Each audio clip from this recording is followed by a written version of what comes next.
ఇక ఆషాఢమాస బోనాలకు భాగ్యనగరం ముస్తాబవుతోంది. ఏర్పాట్లు జోరుగా సాగుతున్నాయి. రాష్ట్ర ప్రభుత్వం ప్రతిష్టాత్మకంగా తీసుకుని బోనాల ఉత్సవాన్ని ఘనంగా నిర్వహించేందుకు అన్ని చర్యలు చేపడుతోంది.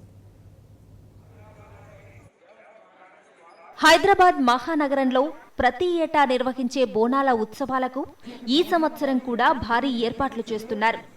ఈ ఉత్సవాలను ప్రతిష్టాత్మకంగా భావిస్తోన్న తెలంగాణ ప్రభుత్వం బోనాల పండుగ కోసం ఈ ఏడు ప్రత్యేకంగా 5 కోట్ల రూపాయలను కూడా కేటాయించింది.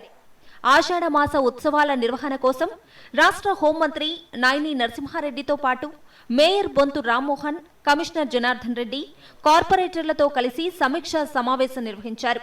భక్తులకు ఎలాంటి ఇబ్బందులు తలెత్తకుండా చర్యలు తీసుకోవాలని హోంమంత్రి నాయిని నరసింహారెడ్డి అధికారులను ఆదేశించారు. మీరందరూ కూడా మీ బస్తీలలో బ్రహ్మాండంగా గుళ్ళను అలంకరించి బ్రహ్మాండంగా ఉత్సవాలు జరుపుకోవాలని చెప్పని మీ అందరితోటి కోరుతున్నాను.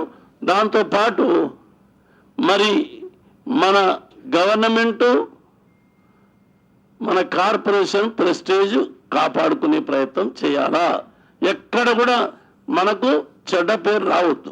బోనాలు నిర్వహించే ప్రతి దేవాలయం వద్ద వీధి దీపాలు ఏర్పాటు చేయాలని ఆదేశించారు. ఇందుకోసం నగరంలో 26,000 స్ట్రీట్ లైట్లు ఏర్పాటు చేయనున్నారు. దేవాలయాల వద్ద ప్రత్యేకంగా పారిశుద్ధ పనులు చేపడతామని మేయర్ బొంతు రామ్మోహన్ తెలిపారు. బోనాలు జరిగే దేవాలయాల వద్ద భక్తులకు ఏ విధమైన ఇబ్బందులు కలగకుండా చర్యలు చేపట్టాలని చెప్పి జోనల్ మరియు డిప్యూటీ కమిషనర్ని కూడా మరి అలర్ట్ గా ఉండాలని ఆదేశించడం జరిగింది. ఈ దేవాలయాల వద్ద ఐమాస్ లైటింగ్ తో పాటు వీధి దీపాలు మరియు అన్ని కూడా మరి ఏర్పాటు చేయాలి, అందంగా అలంకరించాలని చెప్పడం జరిగింది. బోనాలను దృష్టిలో పెట్టుకుని సుమారు 14 కోట్ల రూపాయలతో జీహెచ్ఎంసీ రోడ్లు, ఫుట్పాత్ల మరమ్మతులు చేపట్టింది. మహంకాళి టెంపుల్ కు కలరింగ్, లైటింగ్ పూర్తి చేసింది.